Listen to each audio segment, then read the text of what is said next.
আসসালামু আলাইকুম। সংবাদে আপনাদের সবাইকে স্বাগত জানাচ্ছি। আমি ফিরোজ তোহা। শুরুতেই আরবে কেবলস সংবাদ শিরোনাম জানিয়ে দিব সর্বশেষ গুরুত্বপূর্ণ আপডেট সংবাদ। শুরুতেই শিরোনাম। আওয়ামী লীগ দেশের নির্বাচন ব্যবস্থাকেও ধ্বংস করেছে, অভিযোগ করলেন যুবদলের সভাপতি সুলতান সালাউদ্দিন টুকু। এরপর জানিয়ে দিব দুর্নীতিবাজ আমলাদের সঙ্গে আঁতাত করে টিকে আছে সরকার, বলছেন বিএনপির মহাসচিব মির্জা ফখরুল ইসলাম আলমগীর। এদিকে হঠাৎ করে অসুস্থ সাবেক পররাষ্ট্রমন্ত্রী আব্দুল মোমেন, হেলিকপ্টারে নেওয়া হলো ঢাকায়। জানাবো বাগেরহাটে চেয়ারম্যানের বিরুদ্ধে ঝাড়ু মিছিল। এদিকে সিলেট জেলায় আমার চেয়ে গরিব আর কেউ নেই, বললেন সাবেক শিক্ষামন্ত্রী নুরুল ইসলাম নাহিদ। এবং সর্বশেষ জানিয়ে দিব ন্যাটোর ঘাঁটিগুলোতে হামলা চালাবে রাশিয়া। ইউক্রেনের F-16 যুদ্ধবিমানগুলো যেসব ঘাঁটিতে মোতায়েন করা হয়েছে সেখানে হামলা চালাবে রাশিয়া। এমনকি সব বিমান যদি ইউক্রেনের বাইরে ন্যাটোর কোনো বিমান ঘাঁটিতেও রাখা হয় সেটিতেও হামলা করতে প্রস্তুত ক্রেমলিন। একই সঙ্গে রাশিয়ার বিরুদ্ধে ব্যবহৃত যে কোনো স্থান মস্কোর বৈধ টার্গেট বলেও ঘোষণা করেছে দেশটি। রাশিয়ার সংসদ দুমার প্রতিরক্ষা কমিটির চেয়ারম্যান আন্ড্রে কার্তাপলোভ সোমবার মস্কোয় এক বক্তব্যে এই হুঁশিয়ারি দেন। প্রিয় দর্শক, এতক্ষণ শুনছিলেন সংবাদ শিরোনাম, এবারে বিস্তারিত।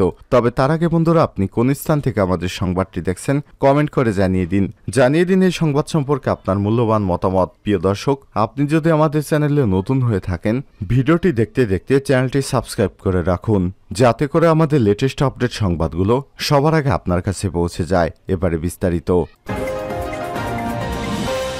আওয়ামী লীগ দেশের নির্বাচন ব্যবস্থাকে ধ্বংস করেছে টুকু। আওয়ামী লীগ দেশের বর্তমান নির্বাচন ব্যবস্থা ধ্বংস করে দিয়েছে বলে অভিযোগ করেছেন জাতীয়তাবাদী যুবদলের সভাপতি সুলতান সালাউদ্দিন টুকু। তিনি বলেন, দেশের মানুষ এই সরকারের নির্যাতনের শিকার, তাদের ভোটাধিকার হরণ করা হয়েছে। মঙ্গলবার 11 জুন বিকেলে যশোর জেলা যুবদলের উদ্যোগে আন্দোলন সংগ্রামে কারাবন্দী এবং হামলা মামলার শিকার সংগঠনের প্রায় 250 নেতাকর্মীর সংবর্ধনা সভায় প্রধান অতিথির বক্তব্যে সুলতান সালাউদ্দিন টুকু এসব কথা বলেন। যুবদলের সভাপতি বলেন, বিএনপি চেয়ারপারসন বেগম খালেদা জিয়া কারোর সঙ্গে আপোষ করেন না। তিনি গণতন্ত্রের স্বার্থে প্রধানমন্ত্রিত্ব ছেড়ে দিয়েছিলেন। খালেদা জিয়া এখনও বন্দী রয়েছেন। বিএনপির হাজার হাজার নেতাকর্মীকে সরকার মিথ্যা মামলা দিয়ে আটক করে রেখেছে। বর্তমান আওয়ামী সরকার জনবিচ্ছিন্ন হওয়ায় অত্যাচার নির্যাতন চালিয়ে অবৈধভাবে ক্ষমতায় বসে আছে। তবে জেল জুলুমে বিএনপি ভয় পায় না, এসবে অভ্যস্ত হয়ে গেছে তারা। 2024-25 অর্থ বছরে প্রস্তাবিত বাজেট প্রসঙ্গে টুকু বলেন, বাজেটে বেকারদের কর্মসংস্থান, নতুন শিল্প কলকারখানার কোনো কথা বলা নেই। আজকে শিক্ষিত বেকারেরা বিদেশে চলে যাচ্ছেন। কালো টাকা সাদা করার সুযোগ দিয়ে দুর্নীতিবাজদের আরও উৎসাহিত করা হচ্ছে। এ সময় তিনি বলেন, ক্ষমতাসীন আওয়ামী লীগ সরকার নানা কৌশল অবলম্বন করে জনগণের ভোটাধিকার কেড়ে নিয়েছে। একদলীয় শাসন পুনঃপ্রতিষ্ঠার জন্য বিভিন্ন কায়দায় ক্ষমতা দখল করেছে তারা। জনগণের সরকার প্রতিষ্ঠা না হলে এদেশের ধ্বংস কখনোই রক্ষা করা যাবে না। এ সরকার দেশকে ধ্বংস করেই ছাড়বে। যে পর্যন্ত এ সরকারের পতন না হবে ততক্ষণ পর্যন্ত আমরা রাজপথ ছাড়ব না। বেগম জিয়াকে মুক্ত না করতে পারলে রাজপথ ছাড়ব না। গণতন্ত্র পুনঃপ্রতিষ্ঠা করে তারপর রাজপথ ছাড়ব বলেও হুঁশিয়ারি দেন তিনি। দুর্নীতিবাজ আমলাদের সঙ্গে আঁতাত করে টিকে আছে সরকার, মির্জা ফখরুল।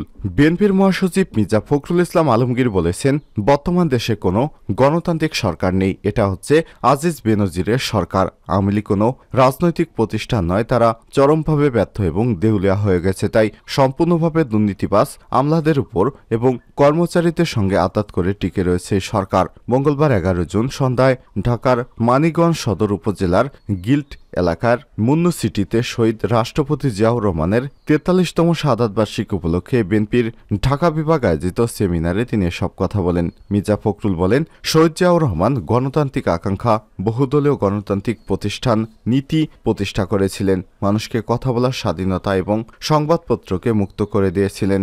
এটাই ছিল জিয়াউর রহমানের কারিশমা। জিয়াউর রহমান রাজনীতির এই দেশের মানুষের রাজনীতি, বিএনপির রাজনীতি এই দেশের মানুষের রাজনীতি। যে কারণে এদেশের মানুষ বিএনপির রাজনীতি কখনোই ভুলবে না, জিয়াউর রহমানকে ভুলবে না। মির্জা ফখরুল বলেন, বাংলাদেশ আজ ফ্যাসিবাদের কবলে পড়েছে। যারা আজ বাংলাদেশকে শাসন করছে তাদের সঙ্গে জনগণের কোনো সম্পৃক্ততা নেই। এরা জনগণ থেকে সম্পূর্ণ বিচ্ছিন্ন হয়ে গেছে।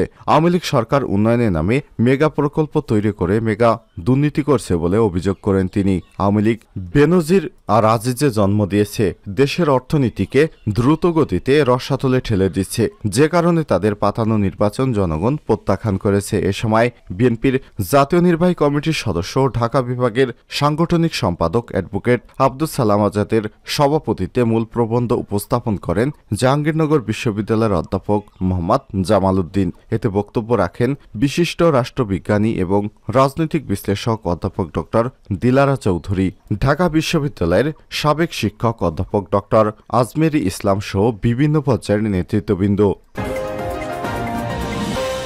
হঠাৎ অসুস্থ হলেন আব্দুল মোমেন, হেলিকপ্টারে নেওয়া হয়েছে ঢাকায়। সিলেট এক আসনের সাবেক সংসদ সদস্য এবং সাবেক পররাষ্ট্রমন্ত্রী ডক্টর একে আব্দুল মোমেনকে হেলিকপ্টারে করে ঢাকায় নিয়ে সিএমএইচে নেওয়া হয়েছে।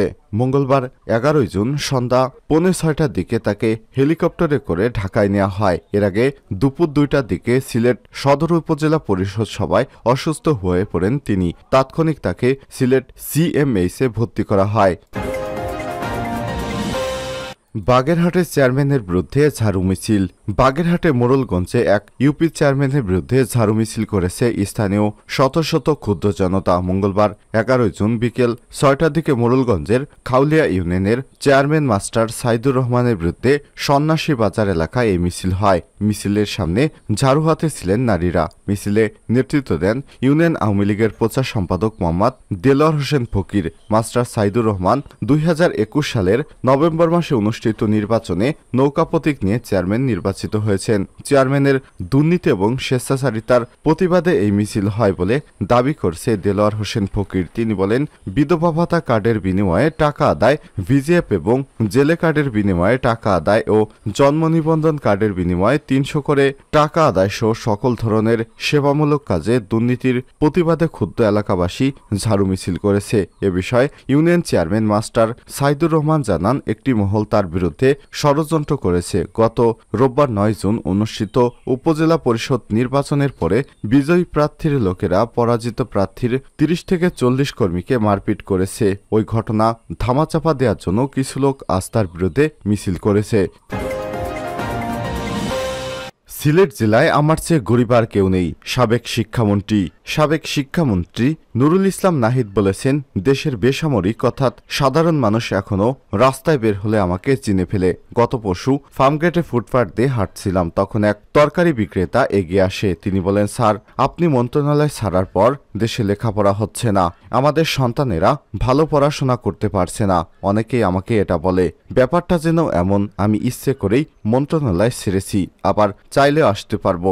এটা আসলে মানুষের আকাঙ্ক্ষা। আমার মনে হয় আমি মন্ত্রণালয় ছেড়ে দিয়ে শিক্ষার ক্ষতি করেছি। আসলে আমি ক্ষতি করেছি বা অন্য যিনি দায়িত্ব পালন করছেন তিনি ক্ষতি করছেন, ব্যাপারটা এমন নয়। মঙ্গলবার 11 জুন রাজধানীর কৃষিবিদ ইনস্টিটিউটে আয়োজিত চ্যালেঞ্জ শিক্ষার্থী সম্মেলনে প্রধান অতিথি হিসেবে অংশ নিয়ে তিনি এসব কথা বলেন। চলতি বছরে এসএসসি পরীক্ষার ফেল করা 2 শতাধিক শিক্ষার্থী, অভিভাবক এবং শিক্ষকদের নিয়ে এই অনুষ্ঠানের আয়োজন করে বেসরকারি উন্নয়ন সংস্থা গণসাক্ষরতা অভিযান। নতুন শিক্ষাক্রম নিয়ে অভিভাবকদের অভিযোগের বিষয়টি ইঙ্গিত করে নুরুল ইসলাম বলেন, যে কোনো পরিবর্তন এলে নানা সমস্যা দেখা দেয়। এতে কোনো সমস্যা হয়তো সাময়িক আসতে পারে, হয়তো সেই পরিবর্তনে ইতিবাচক ফলটা তাৎক্ষণিক না পেয়ে অনেক অভিভাবক অসন্তুষ্ট থাকতে পারেন। সেজন্য অনেকেই রাগক্ষোভ থেকে অভিযোগ করে থাকেন। এটা একটা সমস্যা, এটা কাটিয়ে উঠতে হবে। শিক্ষামন্ত্রী হিসেবে দায়িত্ব পালনকালে শিক্ষার্থীদের পড়াশোনার ক্ষেত্রে কি কি ভূমিকা রেখেছিলেন তা তুলে ধরে নাহিদ ইসলাম বলেন, আগে মেয়েরা পিছিয়ে ছিল, স্কুলে আসতে চাইতো না। আমরা বিভিন্ন পদক্ষেপ নিয়েছি, উপবৃত্তি পৌঁছে দিয়েছি। তখন এতটা সহজ ছিল না, যার ফল এখন পাচ্ছি আমরা। তিনি বলেন, এসএসসি পর্যন্ত এখন দেশের মেয়েরা বেশি লেখাপড়া করছে, বেশি ভালো ফলাফল করছে। মেয়েরা কোথায় ছিল আর এখন কোথায় পৌঁছে গিয়েছে। শিক্ষা মন্ত্রণালয় আগে তো এত বড় কিংবা গুরুত্বপূর্ণ মন্ত্রণালয় ছিল না। মেয়েদের ভালো ফল করার সুবাদে সবার কাছে বড়সড় হলে গণ্য হয়েছে। দেশ বিদেশে আলোচনা হয়েছে, এখন সব সবাই সহযোগিতার হাত বাড়িয়ে দিয়েছে।